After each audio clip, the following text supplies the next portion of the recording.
Est-ce que vous voyez mon écran? Oui. Bon, parfait. Fait que midi et 2, midi et 1.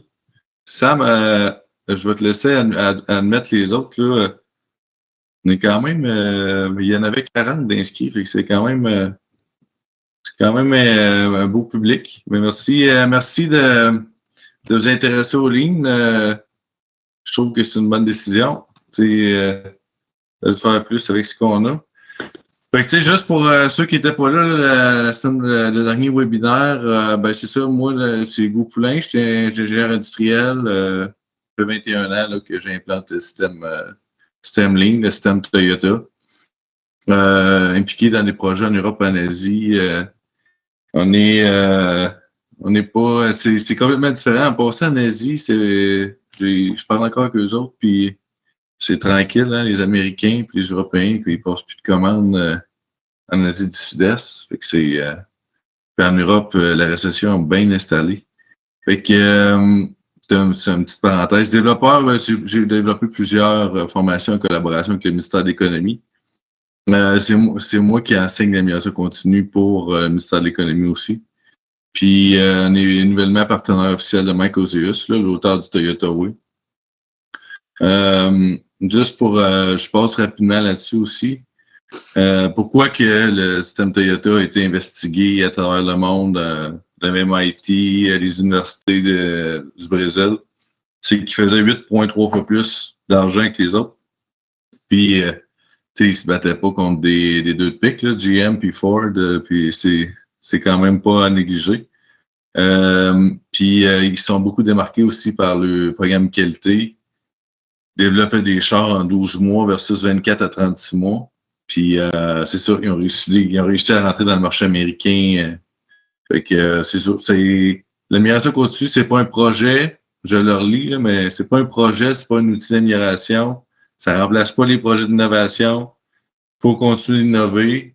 L'amélioration continue, c'est vraiment, on fait plus avec ce qu'on a actuellement. Fait que ça nécessite pas des grands investissements. C'est vraiment, on s'organise pour être plus efficace. Puis c'est les employés qui sont les experts. Fait qu'on développe des compétences avec notre équipe. Fait que les 14 principes, là, ce que mon webinaire est basé sur ce livre-là, les 14 principes de Jeffrey Liker. Jeffrey Liker a écrit 3 livres sur le Toyota Way. Aujourd'hui, je vais parler du principe 2, créer des flux de processus continus pour faire ressortir les problèmes. Fait que j'en parle brièvement, là.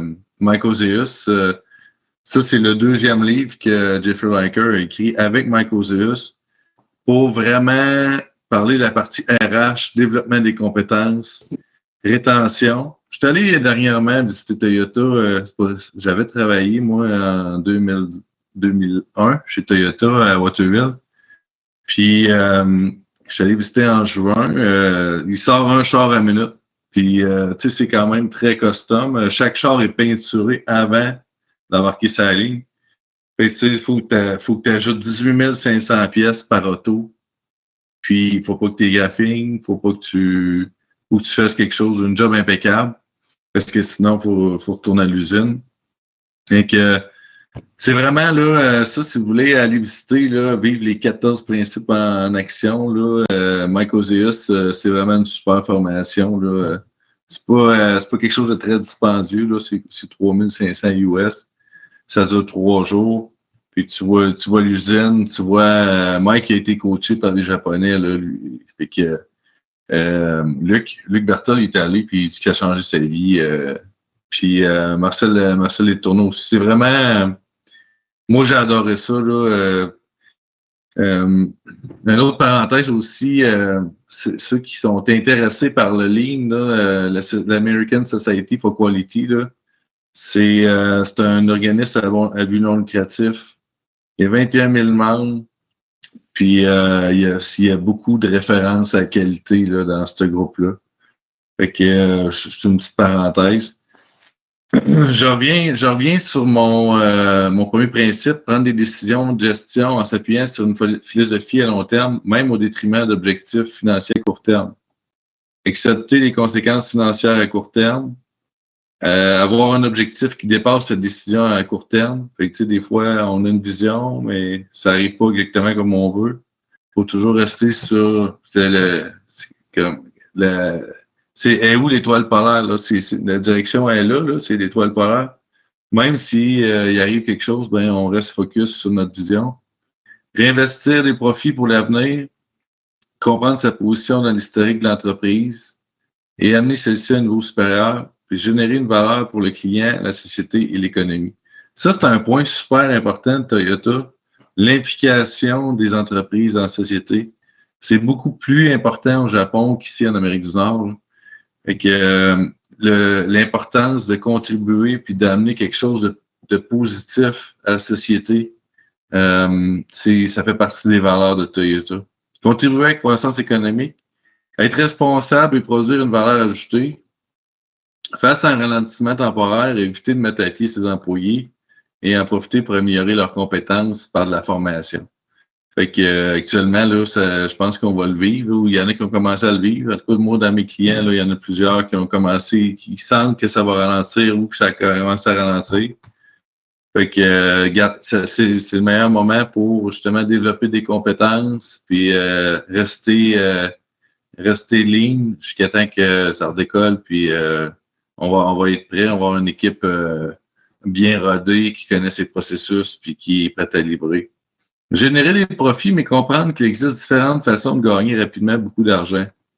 Par exemple, acheter et revendre des entreprises au bon moment. Fait que Toyota, ils ont acheté beaucoup d'entreprises, ils ont beaucoup de fournisseurs qui ont acheté. Moi, de Waterville, c'en est un exemple, là, Waterville TG dans l'Estrie. Et tu vois, un des exemples, là, le développement de la Prius chez Toyota, ils ont fait ça en 97. Et c'est la première auto hybride.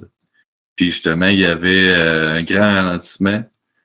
Ils ont mis un gros focus sur le développement de la Prius au lieu de justement pas de j'ai en tête le mot anglais, là, les off, mais amener les employés au chômage. Fait que je reviens aussi, c'est des choses que je veux parler pas trop longtemps, je vais faire un petit retour. La meilleure stratégie est celle qui relie toutes les parties. C'est quoi les attentes des clients? C'est quoi les attentes des actionnaires? C'est quoi les attentes des employés? Les attentes des fournisseurs? Les attentes de la communauté? Notre premier principe, Ocean Cannery, la planification stratégique, c'est quoi les attentes de notre environnement? Une fois que ça, c'est fait, notre matrice en X, mais là, il faut aller investiguer dans chacune des divisions. C'est quoi l'analyse de la situation actuelle? Fait que, quel principe s'applique où? Puis, souvent, c'est généralisé, là. Mais dans certains cas, c'est seulement certaines divisions qu'il y a plus place à amélioration que d'autres. Donc, c'est ça. On a notre vision. Elle a été bâtie sur les attentes des principaux acteurs. Puis, après ça, on va donner des objectifs dans notre matrice en X chez une cannerie. Fait que c'est quoi notre stratégie? Ça va être quoi nos principales initiatives? Qui fait quoi? Puis ça, dans le fond, c'est une revue trimestrielle, une vision 3 à 5 ans. On embarque dans le deuxième principe. Le deuxième principe, différencier l'approche ligne des approches classiques. Puis, c'est l'objectif là, du webinaire. Je parle assez vite parce que j'essaie d'en donner le plus possible. Différencier une activité à valeur ajoutée d'une autre qui ne l'est pas, de la non-valeur ajoutée. C'est quoi les gaspillages pour ensuite les éliminer? Appliquer des outils si nécessaire. Comprendre que l'application des outils n'est pas la partie la plus difficile, mais qu'il faut obtenir l'engagement de tous. Ça a l'air simple, les 14 principes, et c'est très simple. Mais c'est dur à implanter parce que ça implique un changement de culture. Il faut gérer, il faut expliquer, réexpliquer. On dit qu'il faut répéter jusqu'à 7 fois avant que ça devienne de la mauvaise volonté. Il faut faire 20 fois un nouveau comportement qui soit acquis. Fait que à partir de cette base-là, tu peux pas, dans n'importe quel projet, il va toujours avoir la résistance au changement et il faut gérer le changement. Avoir un bon leadership, la direction, elle doit être sensibiliser ses employés au gaspillage, sensibiliser aux opportunités, puis ouvrir les yeux ouvrir les yeux à son équipe, puis ouvrir justement l'esprit de nos équipes. Comprendre l'importance de développer des leaders, former et développer des gens, encadrer et former contre-maître. Ça, c'est un point important. Les 14 principes, là, il y a un atelier petit bateau qui existe. Là, c'est un atelier de 4 heures. Puis, dans le fond, vous pouvez sensibiliser vos équipes à ça. C'est pas quelque chose de long. Là. Ça prend 4 heures, puis c'est un outil de gestion du changement hyper puissant. Aussi que ça, dans le fond, cette pyramide-là, on dit que dans le fond, tout ce que je vous ai... On fait un webinaire d'une heure. Là, normalement, là, dans 24 heures, là, vous allez avoir retenu 5 à 10 de ce que vous allez avoir vu. On dit qu'une présentation vidéo, c'est 20 de la rétention, 30 une démonstration, un atelier. Après ça, 50 de discussion de groupe, 75 simulation pratique, puis 90 enseignement aux autres, utilisation immédiate. Fait que c'est le fait de dire je te forme, puis tout de suite on passe à l'action. Au même titre que si je vous dis embarque sur le bicycle, chauffe le bicycle, je peux te l'expliquer pendant des années. Comment chauffer un bicycle, tant que tu n'as pas embarqué sur le bicycle et tu ne l'as pas fait, bien, dans le fond, tu ne sais pas faire du bicycle. Et c'est le même principe d'un 14 principes, tu sais, d'appliquer ça, d'avoir été coaché. On le voit, nos clients, c'est qu'ils nous disent, tous ces principes-là, sans un bon coaching sur le terrain, ça donne, ça peut, en tout cas, ça vient limiter, si vous voulez, là, les résultats. Fait que ça, c'est une parenthèse aussi. Puis, je te dis à Appalaches économique, là, la SADC, il l'offre. Des fois, vous voulez la vivre en groupe. Je veux pas qu'ils viennent chez nous faire 4 heures. Je veux juste le vivre, la télé des 14 principes, mais je veux juste y aller moi-même ou un ou deux personnes. Mais dans le fond, c'est la SADC qui l'offre, là, ces dates-là, le 20, le 4 à Lévis, puis le 1er novembre, là, il y en a une à Saint-Georges aussi.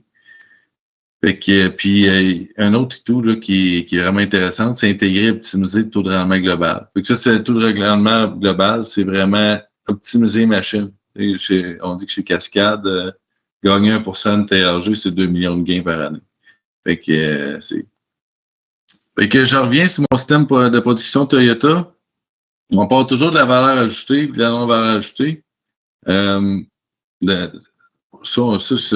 déjà vu ça, là.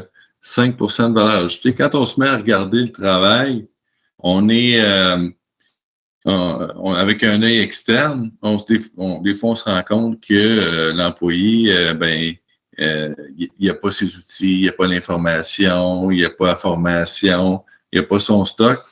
Fait que, tu sais, les gaspillages, là, avec souvent, ce qu'on va voir, c'est la surproduction, les attentes, les transports. Puis, dans cette étude-là, il y a 95 de non-valeur ajoutée. Ça veut dire que seulement 5 du temps, la personne ajoute de la valeur. Fait que pour l'avoir vécu, exemple, dans une usine qui faisait des pièces en composite, le gars part, il va chercher son marteau, il va chercher son vernis, après ça, il va chercher son matériel, après ça, il va chercher sa résine, il va chercher un autre outil. À la fin du 4 heures, il va travailler 5 du temps.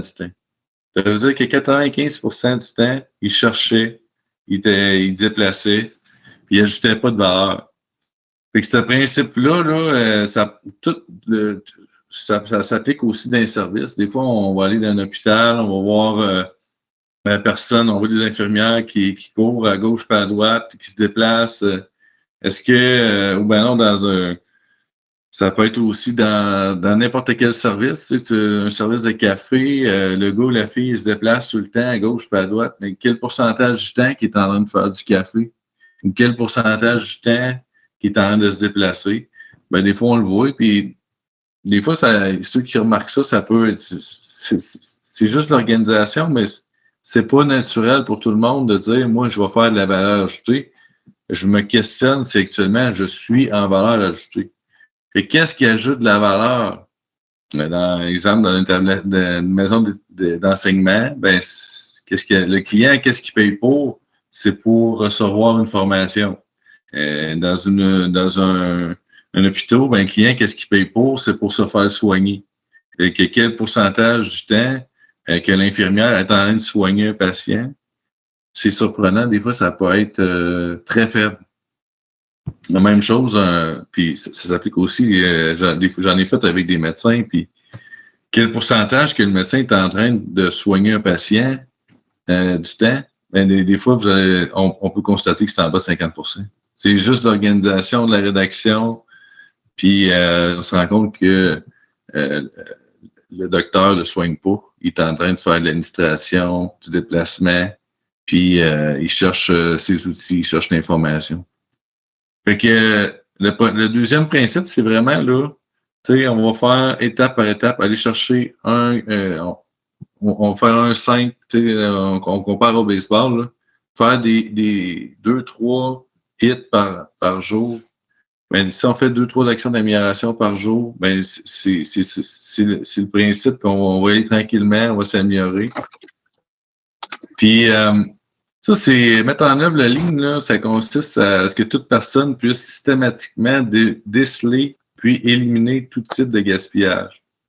Et ça, en ayant comme objectif ultime de créer la valeur pour le client ou la société. Fait que ça, c'est là le changement de culture. Tout le monde sait ce que c'est un gaspillage, puis tout le monde cherche à éliminer les gaspillages. Fait que chez Toyota, on dit que chaque employé donne 100 actions d'amélioration par année.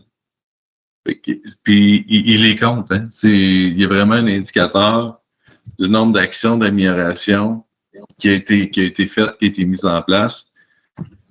Puis un des problèmes justement du Lean, c'est que souvent on va, comme on dit, il y a des 20$ qui traînent, puis on ramasse les 20$. Puis plus qu'on en ramasse, plus qu'on se rend compte qu'il y a encore d'autres 20$ à terre. Fait qu'éliminer le gaspillage, c'est comme enlever la poussière. C'est immeuble. Toujours recommencer. Il va toujours avoir des gaspillages. Ça sera jamais parfait. Fait que ça, c'est un point qui est important.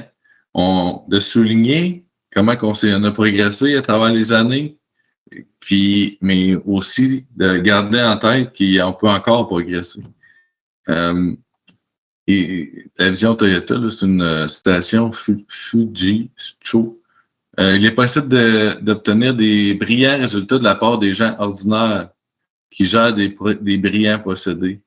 On note que nos concurrents obtiennent souvent des résultats moyens ou médiocres de la part de gens brillants qui gèrent des procédés inefficaces. Fait que, on focus beaucoup sur le processus et non pas sur les personnes. Je vais sauter quelques slides. Là.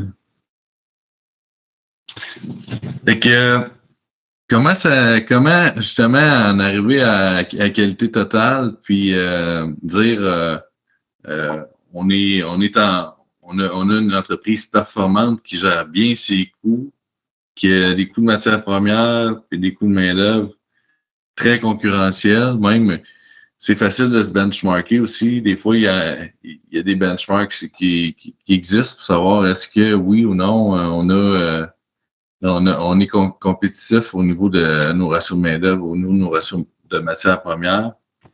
Fait que quand on arrive d'un principe 2 à 8 dans les 14 principes de Jeffrey Liker, là, ça, c'est la partie visible. Fait que si vous allez visiter Toyota, ces principes 2 à 8, vous allez les voir. La partie 9 à 14, c'est la partie invisible. Fait que même si tu es un bon gestionnaire qui prend les bonnes décisions, même si tu y touches, tu le verras pas. Tu sais, c'est les réflexions, les apprentissages. Puis, fait que la partie 2 à 8, souvent, on va utiliser la méthode Kaizen, là, qui est de mettre en place un groupe de travailleurs de 4 à 8 personnes. Parce que chez Toyota, ce qu'on dit, c'est que c'est un manque de respect de changer un poste de travail sans consulter l'employé. Fait que tu peux pas changer l'environnement de travail d'un employé ou d'un groupe d'employés sans les avoir consultés. Fait que c'est ça qu'on dit Kaizen. Le changement, c'est bon. Puis, quand on dit le respect du travail d'équipe, tu peux pas. Fait que, comme je disais, qu'est-ce qu'on va voir? Ben, Les flux, faire ressortir les problèmes, le flux tiré, le pull, les cambans, ça, c'est visible. Tu vas avoir des carrés cambans, tu vas avoir des pièces cambans. En passant, là, les 18 500 pièces chez Toyota qui sont en camban, là, il ne manque jamais de pièces. Tu sais, c'est vraiment l'ancienne méthode, là. C'est encore des cartons où c'est qu'on approvisionne les postes. Puis il n'en manque pas. Il était à 92% de TRG, moi, quand j'ai visité. Le nivellement avec Junka, c'est de s'assurer que chacun des postes a des durées différentes. Au même titre que dans un service, ben, il y a plusieurs activités dans un service, exemple, d'enseignement ou de service de soins. Il y a plusieurs activités. Puis souvent, ces activités-là, ben, ils n'ont pas la même durée. Fait que tu vas venir niveler, essayer que tout le monde ait la même charge de travail. Avoir une culture d'arrêt. La culture d'arrêt pour résoudre les problèmes, là, le principe hand-done, c'est que chaque employé est responsable de la qualité. Puis, si vous allez, mettons, à l'usine, ben, dans le fond, il y a un câble à grandeur de la ligne. C'est vraiment un convoyeur, là. Puis, chaque employé peut tirer la ligne, tirer le câble pour dire il y a un problème. Et tu sais, quand on y pense, là, un char à minute, mettons-le à 30 000, là, ça fait cher de l'heure là, quand c'est arrêté. Fait que le chef d'équipe il est dédié aux 5 employés, puis il y a 60 secondes pour régler le problème. Fait que le principe 5, là, il est quand même fort. Là. Culture d'arrêt, n'importe quel employé peut arrêter la ligne au complet. Et tu sais, mettons, je ramène ça chez vous, dans vos organisations. Est-ce que, quand il y a un problème, premièrement, est-ce que l'employé le signale? Tu sais, on part à la base. Tu sais, c'est quoi la culture? Est-ce que l'employé signale? Puis, est-ce qu'on le règle? Ben non, c'est le signal, puis ça tombe à l'eau, puis la fois d'après, ben, on va leur signaler. Puis, à un moment donné, on va arrêter de le signaler parce que dans le fond, ça change rien. Fait que on vient démotiver. Les tâches standards, le 5S, ça, c'est la partie visible. Tu prends ton matériel là, tu le mets là, tu as tes outils, ta formation, t'as-tu tout sur ton poste de travail? Ensuite, les contrôles visuels, c'est de s'assurer que il y a la loi de Murphy qui dit if it can be wrong, it will be wrong. Fait que si ça peut être mal fait, ça va être mal fait. Fait que c'est de mettre en place des contrôles visuels pour dire ben tu peux pas te tromper. Exemple, une clé USB, tu peux pas la mettre à l'envers, elle rentre juste d'un sens. L'autre sens, ça rentre pas. Ça peut être go no go, ça peut être toutes sortes de choses. Puis le principe 8, technologie fiable et éprouvée. Fait que ça, ces principes-là, là, on va faire un Kaizen, souvent un groupe d'intervention, ça va durer 2 à 3 jours, plus l'implantation. Aussi qu'on va brainstormer avec les employés, puis on va revoir les façons de faire. Ensuite, ben, dans le fond, les principes 10 à 14, c'est vraiment le management, l'équipe de gestion, qu'elle va s'assurer que ce qu'on a réfléchi dans le principe 2 à 8, ça va durer dans le temps, puis que ça devienne une culture, puis qu'on continue de s'améliorer au fil des années. Fait que j'en passe quelques-unes. Quand on parle, je vais parler plus du principe 2 là, en profondeur. Créer un flux de processus continu, faire ressortir les problèmes. Mais qu'est-ce qu'on voit souvent dans les organisations? On voit des roches là, dans le bas. Là.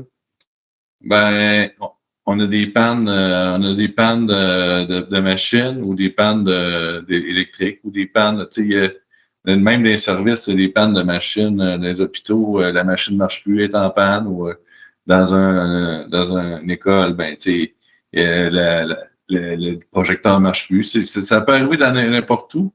Après ça, les transports, souvent, c'est des roches, tu sais.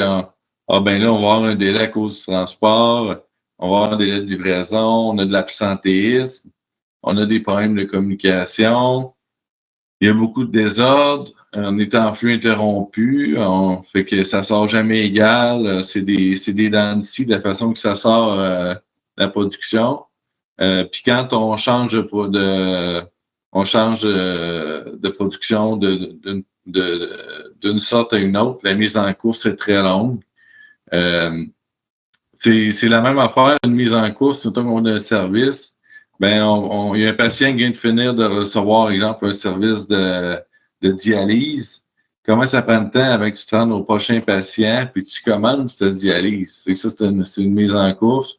Ou, exemple, dans un enseignant qui est dans un hôpital, comment ça prend de temps, il finit son cours avant qu'il commence son prochain cours? Ça, c'est quand même assez standard. Mais tu sais, si on peut venir standardiser la mise en course, souvent, il y a des problèmes relatifs à la qualité. Là, on a un taux de scrap de 10, 12, 15 Fait qu'est-ce qu'on va faire? Puis notre planification, ben, est souvent tout croche. Fait qu'est-ce qu'on va faire? On va se mettre des réserves. On va baisser l'image, c'est vraiment on met de l'eau, là. Fait que on va se faire de l'inventaire pour être sûr de livrer à temps. Mais toutes ces roches-là, il faut les aborder. Ce sont les opportunités. Et que je regarde chez Toyota, on avait un taux d'absentéisme de 3 à 4 Ils sont rendus à 7 là, même si on dit que c'est world class, ça, c'est la production de classe mondiale. Mais quand même, eux aussi, à travers la COVID, eu leurs problèmes. Là. Puis le taux de rotation des employés aussi. Excuse-moi, c'est le taux de rotation des employés qui est passé de 4 à 7 Le taux d'absentéisme, c'est une autre chose. Puis à travers baisser le niveau de l'eau, on dit baisser le niveau de l'eau des stocks fait ressortir des problèmes. Donc, nécessité de trouver des solutions pour ne pas s'échouer. Fait que, si j'ai un problème d'absentéisme, ben, il faut que je trouve des solutions à mon problème d'absentéisme. Si j'ai une mauvaise planification, ben ça, c'est une opportunité. Fait que toutes ces roches-là, il faut les transformer en opportunités, mais je passe d'une production à une autre, mes mises en course sont trop longues. Je vais prendre le temps. C'est quoi le temps actuel? Puis là, je me mets à regarder ça. Je dis, OK, quand on passe, exemple, d'un patient en dialyse à l'autre, ça prend, il faut que la personne remballe sa machine. Après ça, il faut qu'elle identifie à quelle place qu'elle s'en va.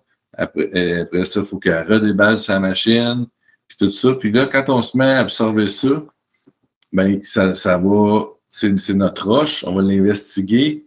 Puis on va trouver des opportunités. Regarde, on pourrait faire ça de même. Tout le temps avec l'employé. Regarde, si tu ferais ça de même, ça irait-tu plus vite pour toi? Ou des fois, même l'employé va le demander. Dis-moi, si j'avais ça, ça serait beaucoup plus facile pour moi. À la fin de la journée, je passerais 2 à 3 patients de plus.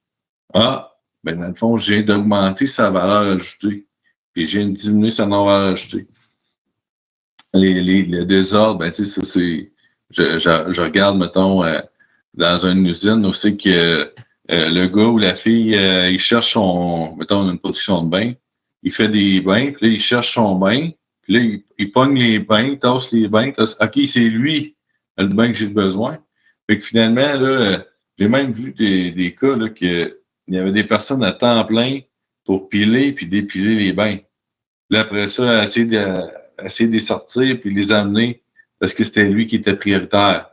Fait que, tu sais, le désordre fait qu'on a engagé une personne au lieu de, justement, régler la roche, je veux dire, on va se mettre un standard, on va marcher d'une façon, puis on va arrêter de chercher.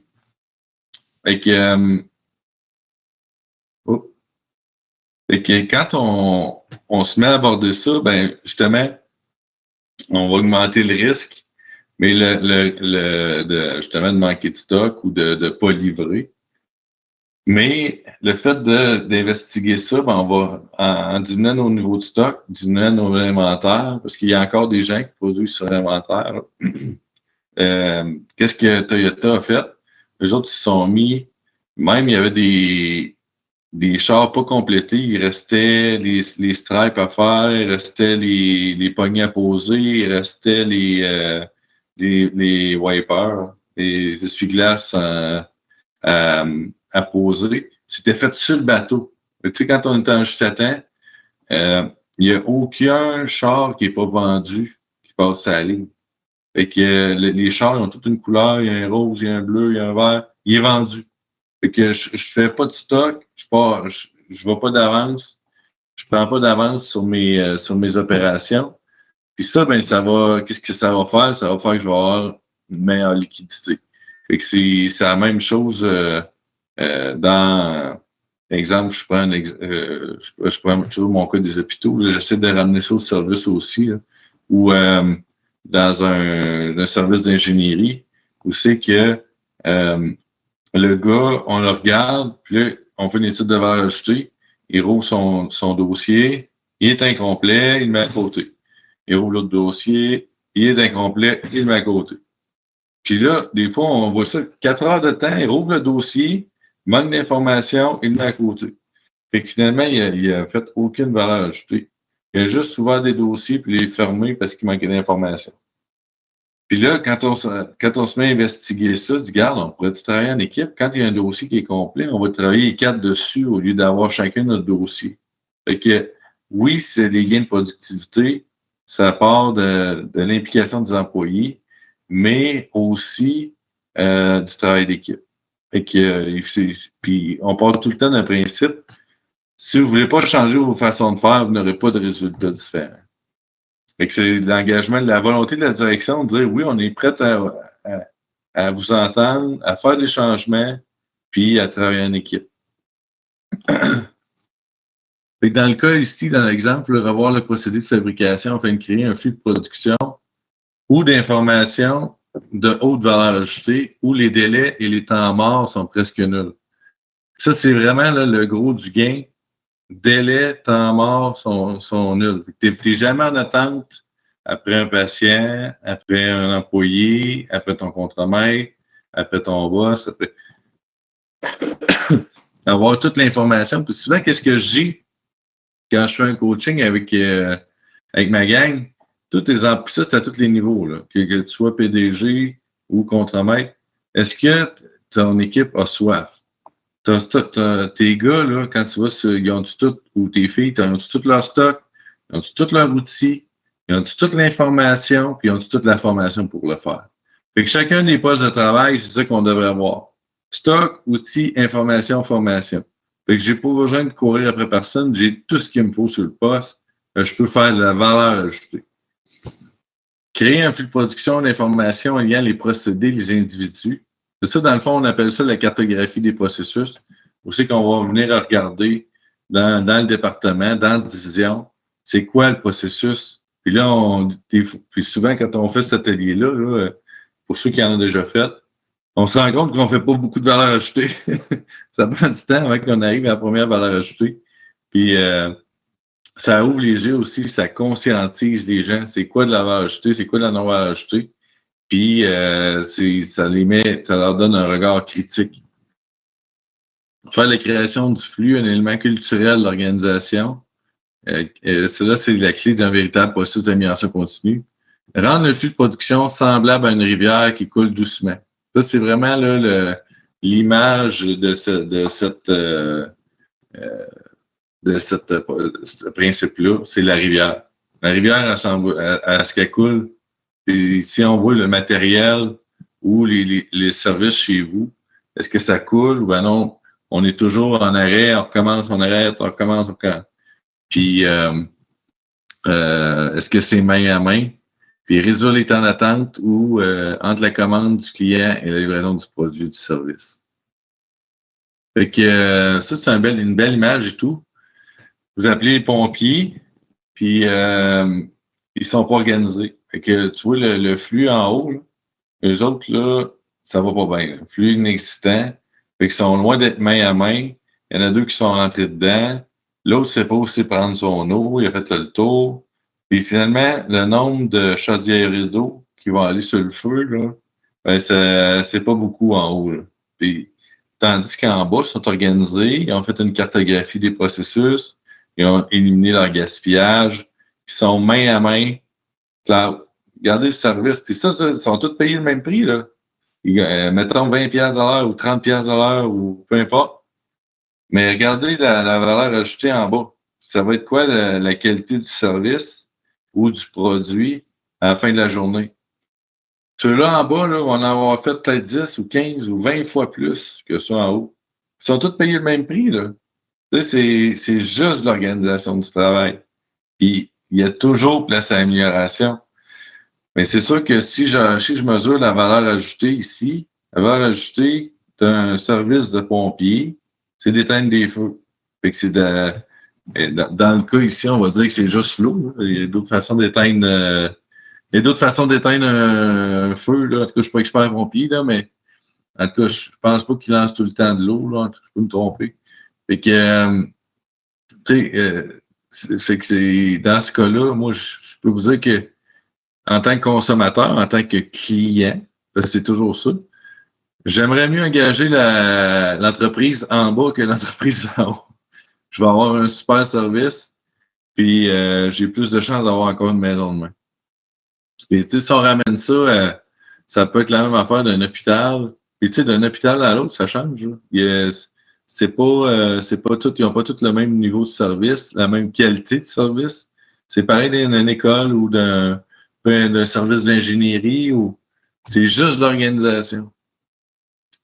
Fait que quand je parle de Kaizen, là, aussi qu'on justement, on va mettre en place les principes 2 à 8. C'est un exercice intensif d'amélioration. C'est un brainstorming, 2 à 3 jours, pas nécessairement consécutifs, mais c'est vraiment une équipe, là, un task force. Puis eux autres vont valider, ça a mal sorti, là. Ils vont valider, on va identifier le gaspillage, on va cartographier le processus, on va dire, bon, ben, à partir de maintenant, on a un processus visé, on a une nouvelle façon de faire. Puis avant, on était comme ça, à ce temps, on va être comme ça. Puis qui fait quoi? Parce que c'est plus facile à dire qu'à faire. Il faut le mettre en place. Puis le vrai défi là-dedans, c'est justement de mettre en place des changements durables dans l'organisation. Fait que c'est quoi la composition d'équipe? Souvent, c'est un ou deux formateurs, un ou deux invités. Souvent, on essaie d'avoir une vision externe. Pourquoi qu'on met un formateur? Pourquoi qu'on met un consultant? C'est une personne neutre. Fait que moi, j'arrive dans l'organisation ou peu importe qui chez nous, il va rentrer. Lui, il arrive, il regarde ça très froidement. Pourquoi vous faites ça? Puis, tu sais, c'est un peu comme le regard de l'enfant. Tu sais, comment ça a été inventé, le Polaroid? Il y a un enfant qui a demandé à son père pourquoi il ne peut pas voir la photo tout de suite. Et tu sais, son père aurait pu lui dire, mais non, mais c'est sûr que ça a changé que le numérique. Il aurait pu dire à son gars, non, ça marche pas de même, on prend une photo, après ça, on l'amène à faire développer, puis après ça, on se trouve les photos 2 semaines plus tard. Mais tu sais, il a vu l'opportunité, puis il a développé le Polaroid. Fait que ça, c'est vraiment la composition d'une équipe Kaizen. C'est de 4 à 8 personnes. Dans ce cas-là, c'est quand même assez lourd dans l'exemple. Là. Ça dépend tout le temps, là, pour en avoir. Moi, j'ai déjà vu des Kaizen à 20 personnes aussi, là. Quand tu es une multinationale, versus une PME de 10-15 employés, c'est pas la même chose. C'est toujours du cas par cas. Puis, dans le Kaizen, justement, on va leur demander, c'est quoi les activités à non-valeur ajoutée? C'est quoi les gaspillages dans votre organisation? Puis, ensuite, ben, dans le fond, c'est ça, c'est d'expliquer c'est quoi les gaspillages, où c'est qu'ils se situent, bâtir un plan d'action. Puis, dans leur cas, là, regarde, il y avait, notre produit, il parcourt tant de distance, on a tant de produits en cours, on a tant de scrap, on a tant de distance parcourue, notre espace plancher, on a peut-être utilisé à 34 les temps d'arrêt, les temps de cycle. C'est de quantifier la non-valeur ajoutée, puis dire, OK, comment qu'on va la réduire? Parce que ça n'existe pas, un système de valeur ajoutée. À 100% de valeur ajoutée, ça n'existe pas. On dit que les entreprises de classe mondiale sont à 85% en valeur ajoutée. Puis pour l'avoir vu chez Toyota, si vous faites même du micro, pour commencer à faire une étude de valeur ajoutée, il y a quand même du déplacement tout le tour de l'auto, il y a quand même de la manipulation, aller chercher ses pièces. Puis ça, ben, dans le fond, c'est un Kaizen, ça s'applique là, dans n'importe quel. Au niveau du marketing, au niveau des finances, l'ingénierie, la production, la qualité, l'expédition, le service de maintenance, le service de. C'est toutes des places que le Kaizen peut s'appliquer qui est intéressant. C'est qu'on peut réduire des gains. Fait que, puis tu sais, l'image est forte aussi, c'est d'avoir une équipe que c'est leur projet, c'est les ambassadeurs, c'est eux autres qui vont mettre ça en place, ça vient d'eux autres. Parce que si on n'implique pas les employés dans la résolution de problèmes puis dans une nouvelle façon de faire, ben dans certains cas, ils vont tout faire pour pas que ça marche, parce que ça vient pas d'eux autres. Puis en même temps, c'est un manque de respect. Fait que l'amélioration passe par les processus pour améliorer les résultats. Il faut améliorer le processus, il faut se concentrer sur l'effort humain ou appliquer le Kaizen dans notre organisation. Fait que notre entreprise de service, un processus d'affaires, les processus manufacturiers, partout dans l'organisation. Pour l'avoir fait là, à travers 21 ans, là, souvent on va faire une division, après ça on va faire l'autre division, puis l'autre division. On va faire le tour. Puis quand on a fait le tour, ben c'est comme moi je dis, le ménage est fait, mais il faut garder en tête que ça se peut qu'on fasse le ménage. Peut-être pas aussi en profondeur, mais il va y avoir encore du ménage à faire. Je vais juste checker mon temps. Je suis à 43. Les 5S, ça, c'est un super outil, là.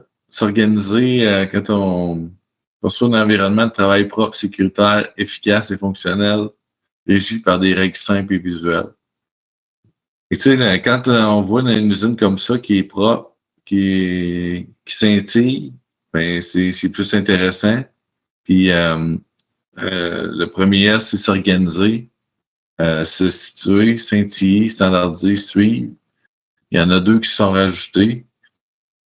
Santé sécurité qui est 6e S, puis le 7e S, c'est le sourire. Puis si on est capable d'avoir une usine que tout est standard, on cherche à rien, on sait ce qu'on travaille, c'est propre, puis c'est une usine, j'ai un hôpital, ça peut être un hôpital, là, puis ça peut être une école aussi, là, une école propre, un hôpital propre. On sait qu'on cherche à rien, puis tout le monde, tous les gens qui travaillent ont des sourires. Là, on est vraiment là où est-ce qu'on veut être. Fait que je voulais parler aussi là, des aménagements. Souvent, qu'est-ce qui va sortir d'un d'un Kaizen? On va revoir nos flux de matériel. Ça, c'est des exemples de conception inefficace, une ligne de production sur deux côtés. Tu sais, ça, il faut faire le tour à chaque fois. Aussi, il faut aller de l'autre côté. On a de la difficulté à s'entraider. La cage d'oiseaux, comme sur la ligne de production, c'est impossible d'augmenter la production. Ils sont pognés là-dedans, puis on ne peut pas augmenter le rythme. La ligne de production sur un côté, tu sais, dans le fond, équilibrer un flux de production, là, lui, après ça, lui faisait 3 tâches là, après ça, lui fait une tâche, 2 tâches. C'est plus difficile.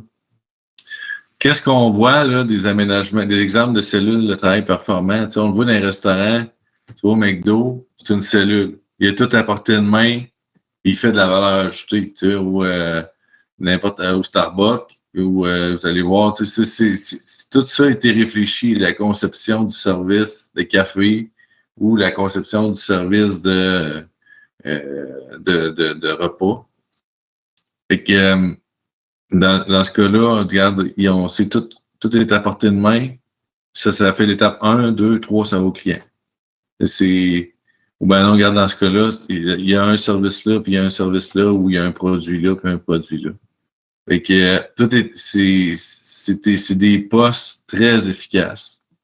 Je vais arrêter là pour aujourd'hui. Pour moi, les 45.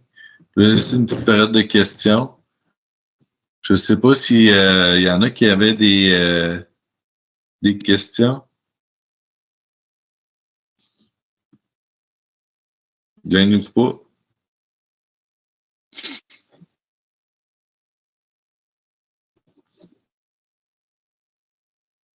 C'est- Yvan, Frédéric? Yes! Question. Tu vends beaucoup de Toyota, mais ces temps-ci, si on y va, ça prend 6 ans avant d'avoir un char. Comment t'expliques qu'ils ont échoué? Qu'est-ce qui s'est passé pour qu'ils l'échappent présentement? En fait, le takt time, là, eux autres, là, ils l'ont bâti pour qu'il y ait un 3 à 6 mois de délai de livraison. Fait que, je sais pas, 6 ans, je pense que c'est peut-être un peu fort. Ah oui, un RAV4 hybride, ça prend 6 ans à avoir. 5 à 6 ans à avoir. Ah ouais? Écoute, je sais, quand moi j'ai visité en juin l'usine au Kentucky, là, puis ils sont en train de bâtir une ligne de chars électriques. Puis le RAV4 était fait là. Je peux te dire qu'il en sort à toutes les minutes, je te le confirme. Mais ça, je pourrais pas répondre spécifiquement là, à cette question-là.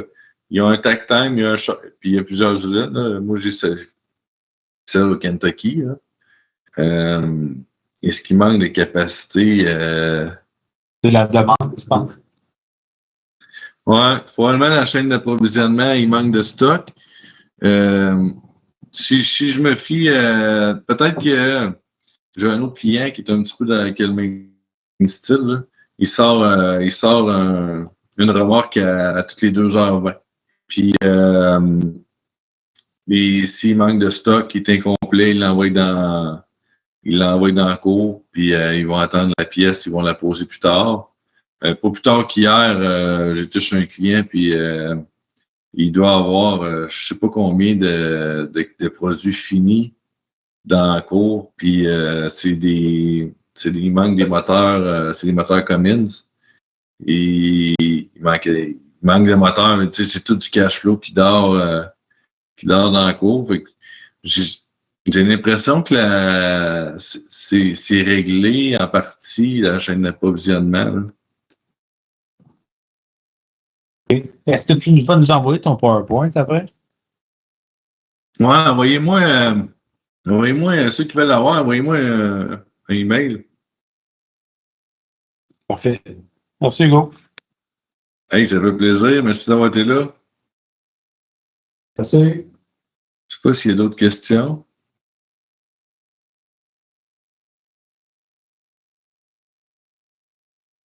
Merci, Hugo. Salut. Yes, merci Guillaume, merci Randy, Léonie, Céline, Martin, Samuel. Salut Céline.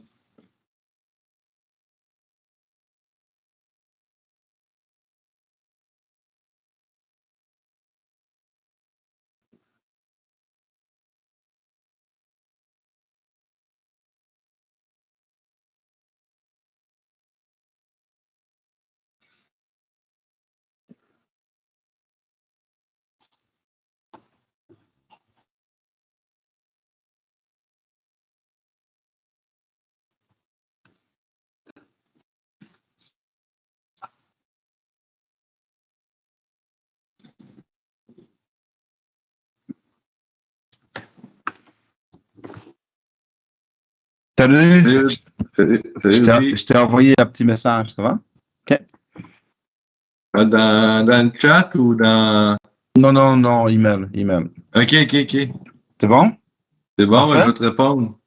C'est bon, super. Salut, Je te remercie, hein. Salut, bonne hein. journée. Bye Toi bye. aussi. Bye.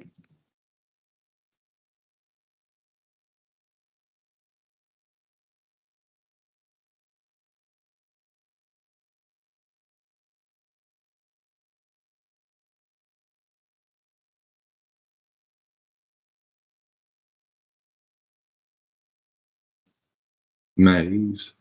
Maryse, es-tu parmi nous? Oui. Allô, Maryse?